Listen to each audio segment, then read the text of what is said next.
If you want the best tablet Amazon currently offers, you'll of course be looking at the Fire HD 10. This is the largest device in the lineup with the best display and best internal specs. And with all that, you're also paying quite a bit more, of course, than the others. The HD 10 retails for $150 for the base 32GB model and $190 for the 64GB. It's still not quite iPad prices, but definitely getting up there for sure. The HD 10 comes in just 3 colors: black, marine blue, and punch red, so if you wanted that canary yellow, you'll only be able to find it on the Fire HD 8. Now, while the size jump from the 7 to the HD 8 wasn't so significant, going all the way up to the HD 10 means you're getting a full-size tablet in your hands. This is a full-size device that requires 2 hands for sure, and while it is still a very portable tablet device, it's a much bigger form factor than the other 2 in the lineup. Physically though, once again, everything remains nearly the same. You still retain that all-plastic housing, so even at that higher price, you aren't getting a better build or different materials. You of course have the same dual stereo Dolby Atmos speakers across the bottom, the same front and rear cameras from the other devices, and the same headphone jack, microphone, and micro USB charging port. Interestingly enough though, with the HD 10, Amazon put metal buttons for the power and volume. Not exactly sure why, but that's the only actual physical difference you'll see with this tablet versus the others. What's also pretty interesting is that the largest tablet in the lineup also has the lowest expandable storage capabilities. You still have that micro SD card slot at the side, but storage can be expanded up to just 256GB. That's compared to 400GB on the HD 8 and 512GB on the 7. Internally though, you're getting far and away the best specs across the entire lineup,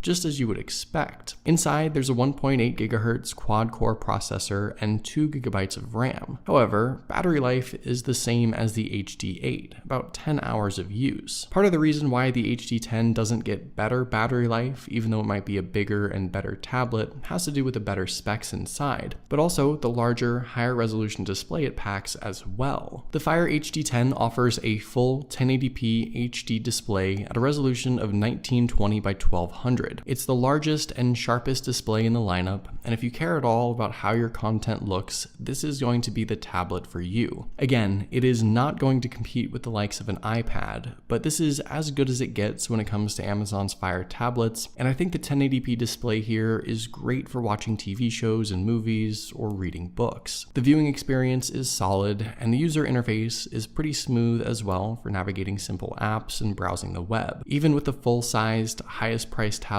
you're still subject to Amazon's own Fire OS, but again, if you're a Prime user or otherwise utilize Amazon services, this is the only tablet to get. Across each of these devices, like I said, you're getting the exact same experience as far as the user interface, apps, media consumption, and features. Since these are Amazon's tablets, you're mainly going to find Amazon-related apps and services, including Alexa. You're limited to Amazon's own app store as well, and you have to rely mainly on Amazon's ecosystem, but you can get Netflix, for example, and can